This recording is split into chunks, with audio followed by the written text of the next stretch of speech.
नमस्कार प्यारे विद्यार्थियों, कक्षा 10 गणित अध्याय 4.3 और द्विघात समीकरण। हम प्रश्न संख्या पढ़ रहे 3। इससे पहले पढ़ा था दूसरा और पहला प्रश्न। उन दोनों प्रश्नों में पहले प्रश्न को हमने किया था पूर्ण वर्ग बनाने की विधि से और दूसरे प्रश्न को किया था श्रीधर आचार्य विधि से। प्रश्न संख्या 3 है, द्विघात समीकरण के रूप में प्रश्न नहीं दे रखा है, हमें इसको सबसे पहले द्विघात समीकरण बनाना है और फिर उसके मूल ज्ञात करने हैं। तो सबसे आसान विधि देखा जाए तो श्रीधर आचार्य विधि है। गुणनखंड और पूर्ण वर्ग विधि से भी इस प्रश्न को हल किया जा सकता है, परंतु आप जिस विधि से चाहो उस विधि से कर सकते हैं। एक बार यहाँ बोर्ड पर देखिए, देखो इसके बटन में कुछ नहीं क्या लगा सकते, एक, यानी x के बटन में कुछ नहीं लगाया, एक, और माइनस का एक बट्टे क्या हो गया, x। बताओ इन दोनों का लघुत्तम क्या आएगा, इन दोनों, हाँ बराबर जितना है उतना लिखते जाओ, बराबर है 3। और क्या बोल रखा है, x का मान क्या नहीं आना चाहिए, 0 नहीं आना चाहिए। लघुत्तम आ गया x, एक का भाग x में x बार, सीधा कर दो क्या, एक का भाग x में x बार, और इस x को इस x से गुणा करेंगे तो ये हो जाएगा x का स्क्वायर, माइनस x से x कट गया, क्या बच गया 1, और बराबर कितना आ रहा है 3। इसके बट्टों में कुछ नहीं, फिर क्या लगाओ 1। अब कौन सी गुणा करो, वज्र गुणा, वज्र गुणा। देखो इसकी गुणा 1 से करेंगे कोई फर्क पड़ेगा नहीं, x स्क्वायर माइनस का 1 और बराबर कितना हो गया 3x।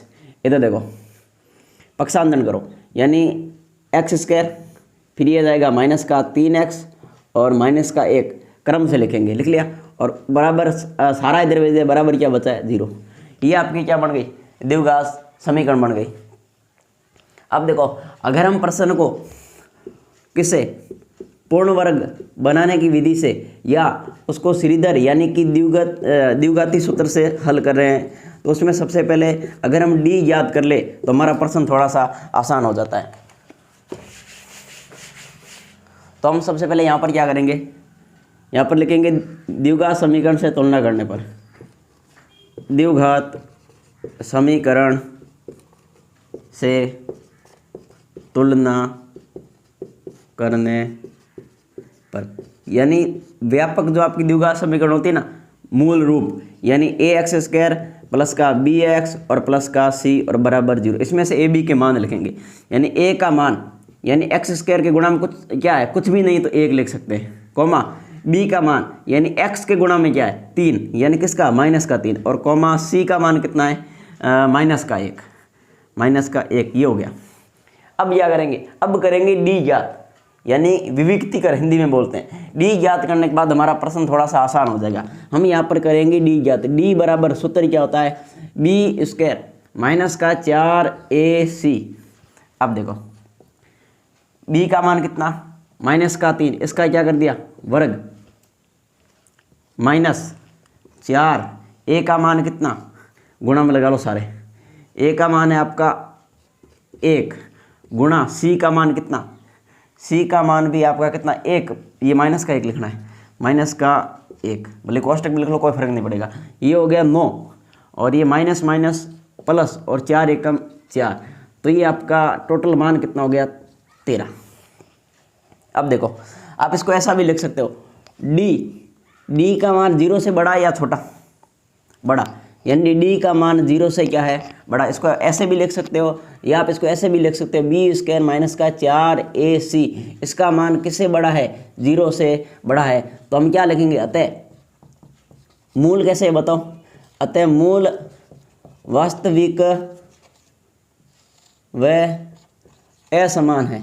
पीछे वाले प्रश्न में ये लाइन लिखी थी असमान है, और आपको समझा भी रखा था ये ऐसा हम क्यों लिखते हैं, ये क्यों लिखते हैं, सारा सिस्टम बता रखा है कि अगर संख्या प्लस में आ रही है तब x के दोनों मान अलग अलग होंगे, संख्या माइनस में आ रही है तब हम उसको ज्ञात नहीं करेंगे, यानी हल नहीं होगा, मूलों का अस्तित्व ही नहीं है, और उत्तर 0 आ जाए तो x के दोनों मान समान होंगे, क्या होंगे, समान होंगे। ये बात आपको बता रखी है। अब हम इस प्रश्न को करेंगे श्रीधर आचार्य विधि से।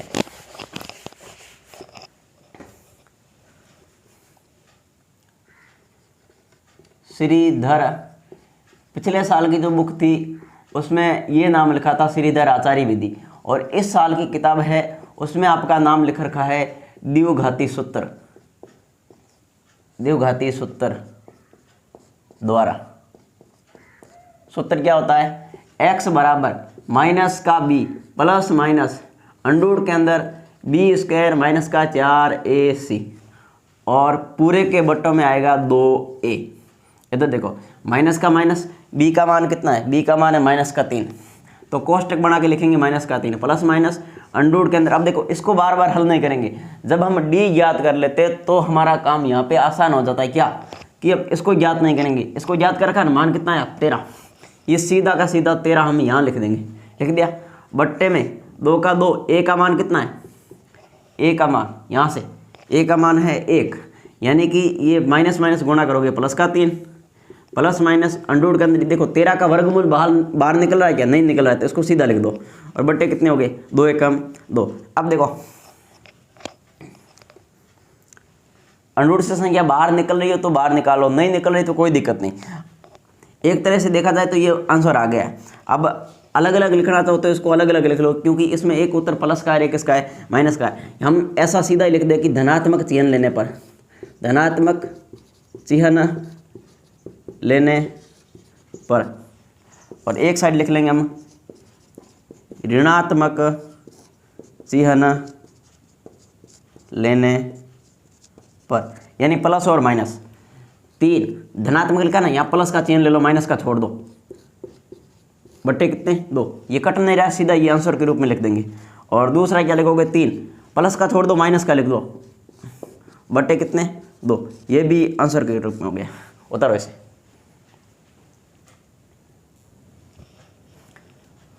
हाँ अब भाई ये दूसरा प्रश्न करते हैं। तो देखो ये प्रश्न लिख रखा है और बराबर में कॉमा के रूप में क्या लिख रखा है कि x का मान 4 यानी माइनस का 4 और 7 नहीं आना चाहिए। अब देखो ज्ञात क्या करने, मूल ज्ञात करने। तो मूल ज्ञात करने के लिए क्या करेंगे, सबसे पहले इसको द्विघात समीकरण के रूप में व्यक्त करेंगे, यानी इसको द्विघात समीकरण बनाएंगे। अब द्विघात समीकरण बनेगी कैसे, इधर देखो द्विघात समीकरण बनाने के बाद हम श्रीधर आचार्य या कोई भी विधि जो सरल लगे आप उससे कर सकते हो। देखो सीधा सीधा क्या करो, भिन्न के रूप में लिख रखा है, दोनों अलग अलग है तो लघुत्तम दोनों आ जाएगा। यानी यहाँ पे क्या लिख सकता हूँ मैं, x प्लस 4 भी आपका लघुत्तम आएगा और x माइनस 7 भी आपका क्या आएगा लघुत्तम। ये लघुत्तम कैसे आता है आपको पिछली क्लास में समझा रखा है। अब देखो इसका भाग लगाएंगे इस पूरे में तो ये कट जाएगा, ये बचेगा, और इसकी गुणा 1 से करेंगे तो ये x माइनस का 7 ही रहेगा, x माइनस का 7, माइनस का माइनस लगा दो। अब इसका भाग इस पूरे में लगाएंगे तो ये गया कट, ये बच गया, और इसकी गुणा 1 से करेंगे तो सेम आएगा, यानी ये आ गया x प्लस का 4 और बराबर में कितने हैं, बराबर में है आपके 11/30 हो गया। अब इसको सही कर लो, हल करो। देखो x माइनस 7 सीधा लिखो, अब माइनस की गुणा प्लस से करेंगे तो माइनस हो गया माइनस का x, और माइनस की गुणा प्लस से करेंगे ये भी माइनस का 4 हो गया, बट्टे ये दोनों कोष्टक में। इसका मतलब इसकी क्या करनी पड़ेगी, गुणा करनी पड़ेगी। तो गुणा करो, x की गुणा x से करो, क्या हो गया x स्क्वायर हो गया, x की गुणा x से की x स्क्वायर हो गया, x की गुणा माइनस के 7 से की तो माइनस का 7x हो गया, प्लस के 4 की गुणा प्लस के x से की तो प्लस का 4x, प्लस के 4 की गुणा माइनस के 7 से की तो माइनस का 7 चौक 28 हो गया, और बराबर हो गया आपके 11/30। इधर देखो ये प्लस का x ये माइनस का x, ये कट गया, माइनस माइनस जुड़ गए, माइनस के कितने हो गए 7 और 4 11, बट्टे ये देखो x स्क्वायर माइनस का 7x प्लस का 4x, कैलकुलेशन करोगे तो माइनस का कितना बचेगा 3x, यानी 7x में से 4x गए 3x, और माइनस का कितना 28 बराबर कितने 11/30 हो गया। अब यहाँ पर हम करेंगे वज्र गुणा, कैसी गुणा, वज्र गुणा, इसकी गुणा इससे और इसकी गुणा इससे, देखो कर लो, इसकी इससे कर दो, 11 की गुणा करेंगे x स्क्वायर से तो ये 11x स्क्वायर हो जाएगा, 11 की गुणा 3 से करेंगे तो माइनस का, देखो प्लस माइनस माइनस हो जाएगा, माइनस का 11×33x, और माइनस ये आपके कितने 28 की गुणा किससे करनी है 11 से, यानी कि 8,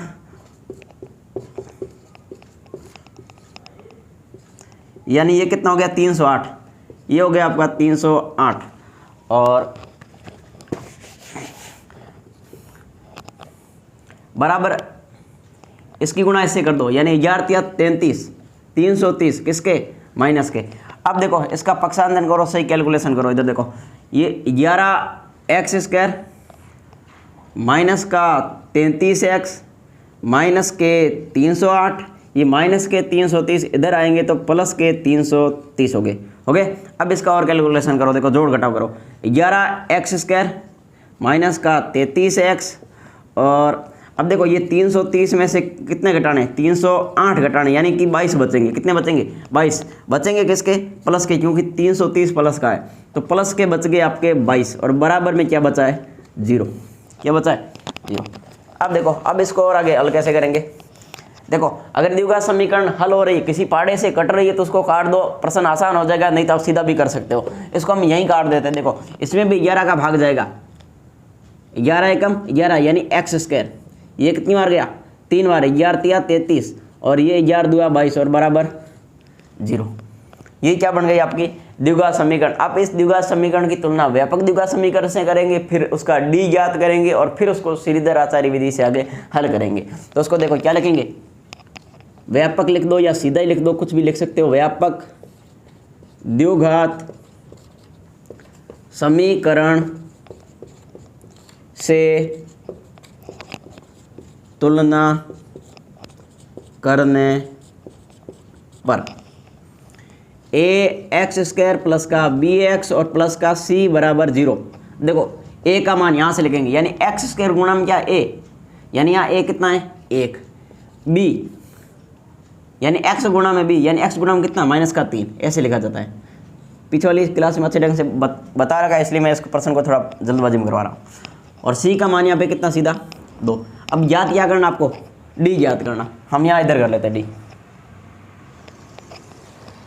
अब हम कर रहे हैं d ज्ञात। d बराबर सूत्र क्या होता है? b² माइनस का 4ac।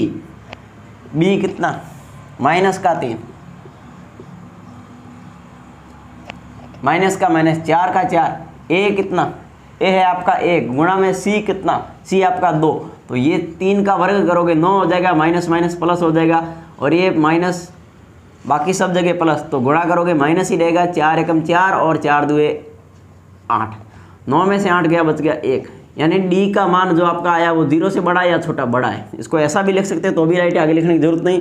अगर आप लिखना चाहती है ऐसे भी लिख सकते हैं, b² माइनस 4ac, इसका मान 0 से बड़ा है या छोटा? बिल्कुल बड़ा है। अगर प्लस में संख्या आ रही तो हम क्या लिखेंगे? अतः मूल क्या है? मूल वास्तविक व भिन्न भिन्न है या असमान है, कुछ भी आप लिख सकते हो, असमान है। हो गया। अगर ऐसा है, मूलों का अस्तित्व है, तब हम क्या करेंगे? इसको श्रीधर आचार्य विधि से इसको हल करेंगे। आप किसी भी विधि से कर सकते हो। श्रीधर गुणनखंड विधि से कर रहे हो तो फिर ये करने की जरूरत नहीं, आप यहीं से सीधा गुणनखंड कर सकते हो। पूर्ण वर्ग विधि से करनी है तो भी आपको डी ज्ञात करना है, और श्रीधर आचार्य से करनी है तो भी आपको डी ज्ञात करना है। श्रीधर आचार्य, मैं बार बार द्विघाती सूत्र नाम नहीं लिखूंगा, द्विघाती श्रीधर आचार्य विधि द्वारा x बराबर माइनस का b प्लस माइनस अंडूड के अंदर b² माइनस का 4ac और बट्टे हो गया आपका 2a। इधर देखो माइनस का माइनस, b का मान कितना है? b का मान है माइनस का 3, प्लस माइनस अंडूड के अंदर। अब देखो b² माइनस 4ac को दोबारा हल करने की जरूरत नहीं, दोबारा हल करोगे इतना स्टेप जाएगा। तो आप क्या करो, इसको हल किया, इसका मान कितना है अभी? 1, तो ये 1 यहाँ चिपका दो सीधा सीधा, 2 का 2 लिखो, और a का मान वहाँ पे कितना है? 1। हो गया। अब ये देखो माइनस माइनस गुणा करोगे क्या हो जाएगा? प्लस, और ये प्लस माइनस, और ये अंडूड के अंदर कितना है? 1, और बटे कितना हो गया? 2। अब इसको थोड़ा और हल कर लो। देखो 3 का 3 प्लस माइनस 1 का वर्ग कितना होता है? 1, और 1 का वर्गमूल भी कितना होता है? 1। तो यहाँ पर इसका वर्गमूल बाहर कितना निकल गया? 1 निकल गया, और बटे में कितना आ गया? 2 आ गया। उत्तर तो ये आ गया। बाकी इसको थोड़ा अलग अलग लिख लेते हैं। तो अलग अलग लिखने के लिए हम क्या करेंगे? एक बार धनात्मक चिन्ह लेंगे, एक बार ऋणात्मक चिन्ह लेंगे। तो मैं यहाँ पर लिखूंगा धनात्मक, यानी कि किसका? प्लस का चिन्ह लेने पर, चिन्ह लेने पर x बराबर, हाँ पीछे वाला प्रश्न में नहीं लिखा था ना, कोई दिक्कत नहीं, बाकी x बराबर लिख सकते हैं क्योंकि मान किसका है? x का। x बराबर क्या लिखेंगे?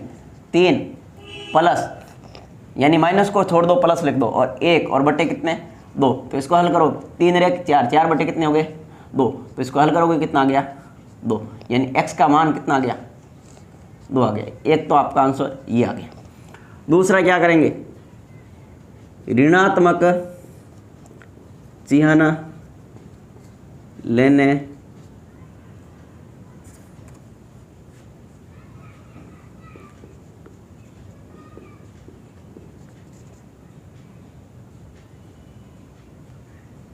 ऋणात्मक चिन्ह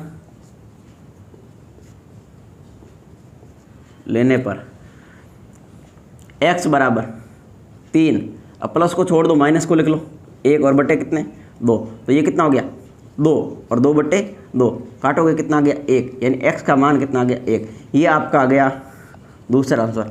देखो 4.3 के अंदर जो पहला, दूसरा और तीसरा प्रश्न था, इस प्रश्न में हमने विशेष रूप से क्या समझाया, पूर्ण वर्ग विधि से x के मान निकालना यानी मूल ज्ञात करना, और श्रीधर आचार्य विधि से मूल ज्ञात करना। और इस तीसरे प्रश्न में हमने विशेष रूप से क्या सीखा है कि प्रश्न को भिन्न के रूप में दे रखा था, उस भिन्न को हमने पहले द्विघात समीकरण बनाया, फिर उसका डी ज्ञात किया, और डी ज्ञात करने के बाद हमने उस प्रश्न को किस विधि से ज्ञात किया, श्रीधर आचार्य विधि से ज्ञात किया। तो आपको ये प्रश्न समझ में आगे होंगे, उतारो से।